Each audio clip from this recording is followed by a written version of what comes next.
Good evening students. EAMCET ఎగ్జామినేషన్లో కొన్ని పాటించవలసిన టిప్స్ నేను చెప్తున్నాను స్టూడెంట్స్. ఈ టిప్స్ మీకు ఉపయోగపడతాయి చూడండి. నా ప్రీవియస్ వీడియో చూడండి స్టూడెంట్స్, దాని యొక్క కంటిన్యూషన్ ఇది. ఎగ్జామ్ని 3 స్టేజెస్లో మనం కంప్లీట్ చేయాలి. ఒక ఎగ్జామినేషన్ 160 మార్క్స్ క్వశ్చన్స్ ఉన్నాయి కదా, ఈ వీటిని ఒకేసారి ఫస్ట్ క్వశ్చన్ మొదలు పెట్టుకొని అన్ని ఆన్సర్ చేసుకుంటూ 160 దాకా ఒకేసారి కంటిన్యూగా వెళ్ళకూడదు స్టూడెంట్స్. 1 2 3 4 ఇలా కంటిన్యూగా 160, ఇక అన్ని ఏదో ఒకటి అలా అలా పెట్టుకుంటే 160 దాకా వెళ్ళకూడదు. అన్ని ఫిల్ చేయాల్సిందే, బట్ కంటిన్యూగా అన్ని తెలిసిన క్వశ్చన్లు ఉంటాయి, తెలియని క్వశ్చన్లు ఉంటాయి, డౌట్ క్వశ్చన్స్ ఉంటాయి, ఇలా ఉంటాయి. అన్ని ఇట్లా ఆన్సర్ చేసుకుంటూ ముందు వెళ్ళకూడదు. ఇలా 3 స్టేజెస్లో కనుక మనం ఆ క్వశ్చన్ పేపర్ని కనుక మనం ఆన్సర్ చేయగలిగితే మీకు మంచి స్కోర్ రావడానికి అవకాశం ఉంది స్టూడెంట్స్. ఆ టిప్స్ ఎలా చేయాలి 3 స్టేజెస్ అనేది వినండి స్టూడెంట్స్. ఫస్ట్ స్టేజ్లో మనం ఆన్సర్ చేసేటప్పుడు మనకు బాగా తెలిసిన క్వశ్చన్స్, బాగా ఫుల్లీ కంప్లీట్గా ఆన్సర్ మనకు షూర్గా తెలుసు, షూర్ అనుకున్న ఆ క్వశ్చన్స్ ని మాత్రమే మీరు ఆన్సర్ చేయాలి. షూర్ చూడండి, మ్యాథమెటిక్స్ లో ఒక షూర్ క్వశ్చన్స్ ఒక 25 తెలిసాయి, అంతవరకే ఆన్సర్ చేయండి. ఫిజిక్స్ లో 15 తెలిసాయి, కెమిస్ట్రీలో 10 తెలిసాయి. అంటే మనకి ఇది కరెక్ట్ గా దీని ఆన్సర్ తెలుసు, మీకు డైరెక్ట్ గా ఆన్సర్ తెలుసు. Option A answer, option C అని చెప్పి మీకు ఆ క్వశ్చన్ చదవగానే తెలిసిపోతుంది. అలాంటివి మాత్రమే మీరు ఫస్ట్ స్టేజ్ లో చేయాలి స్టూడెంట్స్, ఆన్సర్ చేయాలి. సెకండ్ స్టేజ్ లో ఏంటంటే ఇక్కడ చూడండి, 5th క్వశ్చన్ మీకు తెలియలేదు, 6th తెలియలేదు, 7th 8th 9th ఇలా ఉన్నాయి క్వశ్చన్స్. ఈ 5th క్వశ్చన్ 2 ఆప్షన్స్ లో డౌట్ వస్తుంది. 3rd క్వశ్చన్ అసలు తెలియదు, అసలు నో, దాని అసలు ఆన్సరే తెలియదు, క్వశ్చన్ కూడా కొత్తగానే ఉంది. అలాంటి క్వశ్చన్ 7th ఓకే చేశారు, ఫస్ట్ స్టేజ్లోనే చేసేసారు. 8th మళ్ళీ 9th కూడా 2 ఆప్షన్స్ లో డౌట్ వస్తుంది. 9th క్వశ్చన్ మీరు చేయలేదు. 10th క్వశ్చన్ అసలు మీకు నో తెలియదు, ఆన్సర్ తెలియదు. ఇలా ఉంటాయి స్టూడెంట్స్, ఇలా ఉంటాయి కదా 160 క్వశ్చన్స్ దాకా. ఫస్ట్ స్టేజ్ లో మీరు బాగా తెలిసిన క్వశ్చన్లని ఆన్సర్ చేసుకుంటూ వెళ్ళాలి. ఒక యావరేజ్ ప్రిపరేషన్ చేసిన ఒక స్టూడెంట్ గురించి ఎగ్జాంపుల్ తీసుకొని చెప్తున్నాను.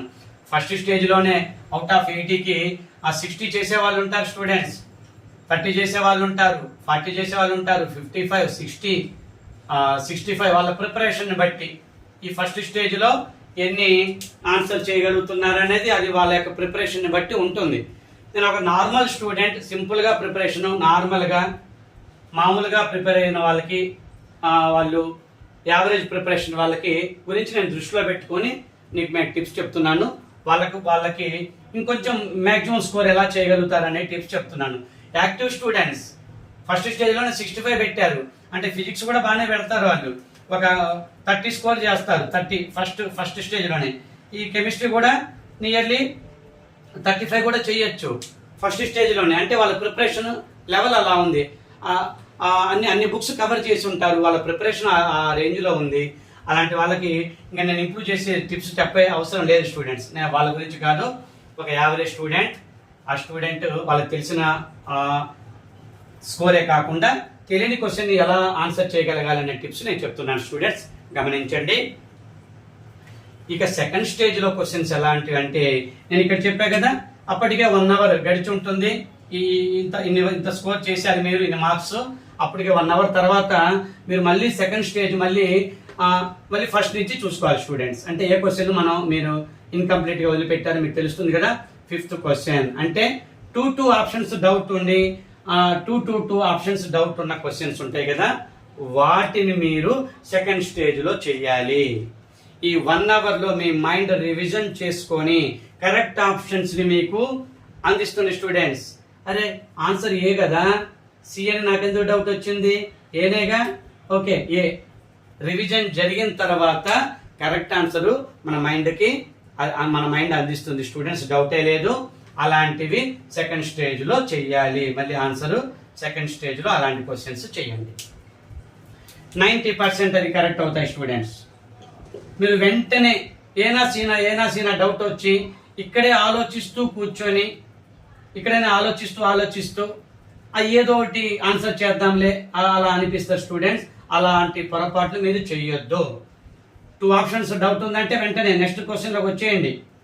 ఫస్ట్ స్టేజ్ క్వశ్చన్లే మీరు వెతుక్కోవాలి. 1 to 160 ఫస్ట్ స్టేజ్ క్వశ్చన్లు అంటే ఒక చూడంగానే ఆన్సర్ తగిలేవి, అక్కడ మీకు టైం వేస్ట్ అవ్వదు. అలాంటి ఆన్సర్లే ముందు ఫస్ట్ మీరు చేసుకుంటూ వెళ్ళండి. 160 క్వశ్చన్స్ రీడ్ చేసిన తర్వాత మళ్ళీ మీరు సెకండ్ స్టేజ్ ఇలాంటి 2 ఆప్షన్స్ డౌట్ ఉన్న క్వశ్చన్స్ ని ఇప్పుడు మీరు వెతుక్కోవాలి. డీల మీద డౌట్ ఉండదు, ఏసీల మీద డౌట్ ఉంటుంది. ఈ 1 అవర్ గడిచిన తర్వాత ఖచ్చితంగా మీ మైండ్ రివిజన్ చేసుకొని కరెక్ట్ ఆన్సర్ మీకు అందించడానికి మీకు గుర్తు రావడానికి అవకాశాలు ఉంటాయి స్టూడెంట్స్. అలాంటివి 90% కరెక్ట్ అవుతాయి. అలాంటివి మళ్ళీ మ్యాథమెటిక్స్లో మళ్ళీ ఒక 15 చేయొచ్చు. ఫిజిక్స్లో మళ్ళీ ఒక 10 కవర్ అవ్వచ్చు. కెమిస్ట్రీలో మరొక 5 కవర్ అవ్వచ్చు స్టూడెంట్స్. అంటే ఇక్కడ ఫస్ట్ స్టేజ్లో 50, తర్వాత ఒక 25, మళ్ళీ ఒక 30 చేశారు స్టూడెంట్స్. దాదాపు 80లో 75 ప్రాబ్లమ్స్ కరెక్ట్ అవడానికి మ్యాక్సిమం ఛాన్సెస్ ఉన్నాయన్నమాట. 70 to 80 ఉన్నాయి కదా, నియర్లీ 65 to 70, 75 దాకా కూడా మీ లక్ను బట్టి ఉంటుంది. ఇలా 2 ఆప్షన్స్ ఉన్న వాటిని మీరు వెంటనే అక్కడ గుర్తించకుండా వెంటనే ఆప్షన్ సెలెక్ట్ చేసుకోకుండా 1 అవర్ గడిచిన తర్వాత మళ్ళీ సెకండ్ స్టేజ్లో దాన్ని చూడండి. ఖచ్చితంగా మీకు కరెక్ట్ ఆన్సర్ మీ మైండ్ ఆన్సర్ కరెక్ట్గా చూస్ చేసుకోవడానికి కరెక్ట్గా ఆన్సర్ చూస్ చేసుకునే అవకాశం మీ మైండ్ ఇదే కదా కరెక్ట్ అని చెప్పగలిగే అలా వస్తుంది స్టూడెంట్స్, మీకు తెలుస్తుంది. ఇక థర్డ్ స్టేజ్ ఏంటంటే ఇక నేను చెప్పా కదా ఆప్షన్స్ తెలియవు, క్వశ్చన్ కూడా ఏదో కొత్తగా అనిపిస్తుంది, ఎక్కడ మీరు చదివినట్టు గుర్తులేదు, ఆప్షన్స్ కూడా ఏం అర్థం కావట్లేదు. త్రూ ఆప్షన్స్ ఏం చేయలేకపోతున్నాం మనం. క్వశ్చన్ కూడా కొత్తగా ఉంది, ఆ అప్లైడ్ క్వశ్చన్, ఆ ఫార్ములా కూడా గుర్తు రావట్లేదు. అట్లాంటి క్వశ్చన్ మీరు ఎంతసేపు ఆలోచించినా ఇక్కడ ఆలోచిస్తూ కూర్చుంటే టైం వేస్ట్ తప్ప అక్కడ దాన్ని మీరేం చేయలేరు అనమాట. ఆలోచిస్తూ అనేది అసలు ఎక్కడ ఏ క్వశ్చన్ దగ్గర ఎక్కువసేపు చక్కగా క్వశ్చన్ క్షుణ్ణంగా చదవండి. ఆన్సర్ వెంటనే తెలిస్తే ఆన్సర్ తీసుకోండి, చేసేయండి. ఆన్సర్ని మీరు మార్క్ చేసేసుకోండి. 2 ఆప్షన్స్ డౌట్ ఉన్నప్పుడు అక్కడ ఎక్కువ ఆలోచించకూడదు, వెంటనే నెక్స్ట్ క్వశ్చన్లోకి వెళ్ళండి. ఇక్కడ ఆలోచిస్తూ ఉన్న టైం వేస్ట్ అవుతుంది, అన్ని క్వశ్చన్లు చదివేంత టైం కూడా ఉండదు. టైం సరిపోలేదు అంటుంటారు స్టూడెంట్స్. ఇలాంటివి 2 ఆప్షన్స్ దగ్గర ఎక్కువ ఆలోచిస్తూ ఉంటారు. అసలు తెలియని క్వశ్చన్ దగ్గర ఎక్కువ ఆలోచిస్తూ ఏంది ఈ క్వశ్చన్ ఏంది ఇలాంటిది అలా టైం వేస్ట్ చేయడం వల్లనే మీరు చివరి క్వశ్చన్ దాకా కూడా చదవడానికి కూడా టైం లేకుండా కొంతమందికి టైం సరిపోలేదు అది అంటుంటారు. అలా కాదు, మీకు బాగా తెలిసిన క్వశ్చన్లన్నీ 1 to 160 దాకా వెళ్ళాలి. మీరు వెంటనే చూడంగానే తెలిసే క్వశ్చన్లు అవి ముందు మీరు క్యాచ్ చేసుకోవాలి. సెకండ్ స్టేజ్లో 2 డౌట్స్ ఉంటాయి కదా, వాటిని మీరు ఇక ఈ థర్డ్ స్టేజ్ క్వశ్చన్స్ మీ యొక్క ప్రిపరేషన్ని బట్టి కొంతమందికి స్టూడెంట్స్ కొంతమందికి 50 మిగలొచ్చు. బాగా మంచిగా ప్రిపరేషన్ చేసిన వాళ్ళకి ఒక 30 ఒక 20 మిగులుతూ ఉంటాయి. యావరేజ్ ప్రిపరేషన్ వాళ్ళకి ఒక 60 కూడా మిగలొచ్చు. ఈ థర్డ్ స్టేజ్లో మీరు అక్కడ మీరు ఆన్సర్ చేయకుండా ముందుకు వెళ్ళిన ఆగిపోయిన క్వశ్చన్స్ ఉంటాయి కదా స్టూడెంట్స్, ఆన్సర్ చేయకుండా ఉన్నవి, అలాంటివి ఈ మీ యొక్క ప్రిపరేషన్ని బట్టి ఇవి మిగులుతాయి స్టూడెంట్స్. అసలు తక్కువ ప్రిపరేషన్ చేసి నెగ్లెక్ట్ చేసిన వాళ్ళు ఉంటారు, వాళ్ళకి కొంచెం ఎక్కువ మిగులుతుంటాయి. యావరేజ్ మీడియంగా ప్రిపరేషన్ చేసిన వాళ్ళకి ఒక 60 to 70 మిగులుతాయి. బాగా హైలీ ప్రిపరేషన్ చక్కగా చేసిన వాళ్ళకి చాలా తక్కువ క్వశ్చన్సే మిగులుతాయి స్టూడెంట్స్. మీరు అది గమనించండి. ఇలాంటి క్వశ్చన్స్ని ఈ థర్డ్ స్టేజ్లో క్వశ్చన్స్ని మీరు ఎలా ఆన్సర్ చేయాలి అంటే ఫస్ట్ స్టేజ్ సెకండ్ స్టేజ్లో మీరు ఈ ఆప్షన్స్ అబ్జర్వ్ చేస్తారు కదా, ఎక్కువగా బీలు సీలు ఏవి మార్క్ చేశారు మీరు, ఏవి ఆన్సర్స్లో ఎక్కువగా కనపడ్డాయి మీకు, ఏవి ఎక్కువగా రిపీట్ అవుతున్నాయి, బీలా సీలా అనేది బాగా గమనించండి. ఒక గమనించి ఎక్కువగా బీలు రిపీట్ అవుతున్నాయా సీలు రిపీట్ అవుతున్నాయా అవి చూసుకొని ఆ రిమైనింగ్ 60 క్వశ్చన్స్ అయితే 60లు కూడా అన్ని బీలు ఆన్సర్ చేసుకోండి. 70 ఉంటే 70 కూడా అన్ని మీకు సీలు అనిపించింది, సీలు ఎక్కువగా అనిపిస్తుంది, చక్కగా సీని మీరు మార్క్ చేసేసుకోండి స్టూడెంట్స్, ఆన్సర్ చేసుకోండి. ఇలాంటి వాటిల్లో ఎక్కువ క్వశ్చన్స్ మీకు ఆన్సర్ అవుట్ ఆఫ్ 60 నియర్లీ 15 ఎబోనే మనకి కరెక్ట్ ఆన్సర్స్ అవ్వడానికి అవకాశం ఉంది. 20 కూడా అవ్వచ్చు ఎక్కువ. ఇలాంటి 60 మామూలుగా అయితే ఏదో ఏ ఏ ఏ సెలెక్ట్ చేసుకుందాం, బి చేద్దాం, సి చేద్దాం, డి చేద్దాం అనుకుంటూ అలా వెళ్తే చాలా తక్కువ పర్సెంట్ మనకు ఆ ప్రాబబిలిటీ ఉంటుంది స్టూడెంట్స్. ఆ ప్రాబబిలిటీ అది కరెక్ట్ ఆన్సర్ అవ్వటానికి ప్రాబిలిటీ చాలా తక్కువ ఉంటుంది. బట్ అన్నీ కూడా మీకు బాగా మీరు తెలుసుకున్న ఈ ఆప్షన్ బాగా ఎక్కువగా వస్తుంది ఇది అనిపిస్తే మీకు అలాంటివి ఆ అన్ని ఆప్షన్స్ని అలా మార్క్ చేయటం వల్ల అలా మీరు ఆన్సర్ చేయటం వల్ల ఎక్కువ పర్సెంటేజ్ మీకు ఎక్కువగా స్కోర్ అవడానికి వస్తుంది. మరి ఈ స్కోర్ కూడా మీకు పాజిటివ్ అవుతుంది స్టూడెంట్స్. ఈ ఫస్ట్ 2 స్టేజెస్లో ఒక 70 మార్క్స్ వచ్చాయి. ఇక్కడ ఒక 20+ అయినా కానీ ఉంది స్టూడెంట్స్. 90 మార్క్స్ అంటే మంచి మార్క్స్ అనమాట. యావరేజ్ ప్రిపరేషన్ స్టూడెంట్కి ఏదైనా చెప్తుంది దృష్టిలో పెట్టుకొని 90 దాకా రీచ్ అవడానికి అవకాశం ఉంది. నార్మల్గా అయితే యావరేజ్ ప్రిపరేషన్ స్టూడెంట్స్కి ఒక 75, 160 అనుకుంటే ఒక 75, 80. యావరేజ్ అంటే అంతే కదా, హాఫ్ ఆఫ్ ద స్కోర్ చేస్తున్నారు వీళ్ళు. Average preparation half of the questions వీళ్ళు ఆన్సర్ చేయగలుగుతున్నారు అని అర్థం యావరేజ్ ప్రిపరేషను. మరి దానికి ఇలా మనకు తెలియని క్వశ్చన్ కూడా కొన్ని ఇలా ఈ టిప్స్ ద్వారా మీరు మరొక 10, 15 ఈ స్కోర్ యాడ్ అయితే మీరు మంచి స్కోర్లోకి, మంచి ర్యాంకులోకి మీ ర్యాంక్ మంచిగా రావడానికి అవకాశాలు ఉన్నాయి స్టూడెంట్స్. మంచి మార్క్స్ రావడానికి అవకాశం ఉంది. ఈ టిప్స్ పాటించండి స్టూడెంట్స్. మరొకటి ఏంటంటే ఇక ఎగ్జామినేషన్ హాల్కి ఒక 1 అవర్ ముందే బిఫోర్ ఆ ఎగ్జామినేషన్ హాల్కి చేరండి. చక్కగా థింగ్స్ ఏమేమి తీసుకెళ్లాలో హాల్ టికెట్ క్షుణ్ణంగా చూడండి. పాయింట్స్ అన్ని ఏమేమి థింగ్స్ తీసుకెళ్లాలో అవి జాగ్రత్తగా తీసుకెళ్ళండి. అన్ని ఏమి మర్చిపోకుండా హాల్ టికెట్తో పాటుగా థింగ్స్ అన్ని కూడా 1 అవర్ ముందే రీచ్ అవ్వండి ఎగ్జామినేషన్ హాల్కి. మరొకటి మెయిన్ పాయింట్ ఏంటంటే ముందు రోజు ఎగ్జామినేషన్కి ముందు రోజు ఓవర్ నైట్ ప్రిపరేషన్ అసలు చేయొద్దు స్టూడెంట్స్.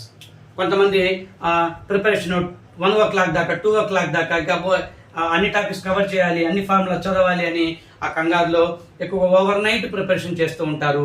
ఆ ఎఫెక్ట్ నెక్స్ట్ డే ఎగ్జామినేషన్ హాల్లో ఉండటానికి అవకాశం ఉంది. కాబట్టి అలా కాకుండా ఎర్లీ అవర్స్లోనే చక్కగా మీరు ఆ ప్రిపరేషన్ ఆపేసి ఆ 9 o'clock మీరు లైట్గా అలా చూసుకొని చక్కగా మీరు ఎంత ఈవినింగ్ బిఫోర్ ఫస్ట్ నైట్ ఆ ఎగ్జామ్ రాసే ముందు రోజు నైట్ ఎంత చక్కగా రెస్ట్ తీసుకొని మైండ్కి రెస్ట్ ఇస్తే మీరు ఎగ్జామినేషన్ హాల్లో అంత యాక్టివ్గా ఉంటారు స్టూడెంట్స్. అంత చక్కగా మెమరీ అన్నీ గుర్తొస్తున్నాయి.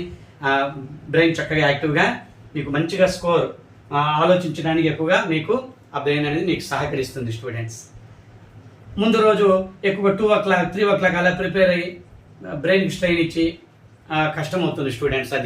అది అందరూ అది జనరలే విషయం, అది తెలిసిందే. బట్ నేను మళ్ళీ మీకు చెప్తున్నాను, ఒకసారి గుర్తు చేస్తున్నాను. ఓకే, ఫార్ములాస్ ఉంటాయి కదా, చాప్టర్ వైజ్ ఫార్ములాస్ అన్నీ కూడా చక్కగా, ఈ ఫిజిక్స్ అయినా కానీ కెమిస్ట్రీ, మ్యాథమెటిక్స్ అన్నీ కూడా చక్కగా ఫార్ములాస్ అన్నీ కూడా మీరు అన్ని ఒక చోట ఒక లిస్ట్ అవుట్ చేసుకొని అన్నీ ఒకసారి రివిజన్ చేసుకోండి. ఫార్ములా గుర్తు రాకపోతే మనకు క్వశ్చన్ తెలుసు, ఫార్ములా గుర్తు రాకపోతే మనం ఏం చేయలేం కదా. అన్ని ఫార్ములాస్ చక్కగా ఒక లాజికల్గా అన్ని రివిజన్ చేసుకుంటూ ఉండండి. అన్ని చాప్టర్లకి, అన్ని మ్యాథ్స్ కానీ సబ్జెక్టులకి, ఫిజిక్స్, కెమిస్ట్రీలకు అన్ని మీరు చేసుకోండి. ఆ ఫార్ములాస్ అన్ని జాగ్రత్తగా చూసుకోండి.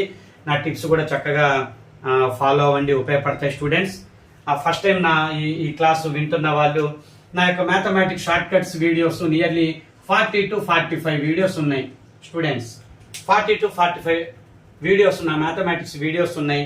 అవి అన్నీ మీరు ఫస్ట్ టైం నా వీడియో క్లాస్ వింటున్న వాళ్ళు అవన్నీ చూడండి. నా షార్ట్ కట్స్ ఉపయోగపడతాయి స్టూడెంట్స్.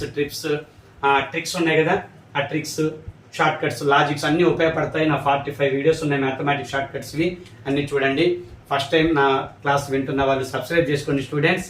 సబ్స్క్రైబ్ చేసుకోండి, లైక్ చేయండి స్టూడెంట్స్. ఎక్కువ మందికి రీచ్ అవ్వాలి. లైక్ చేయండి, షేర్ చేయండి. Okay, thank you students.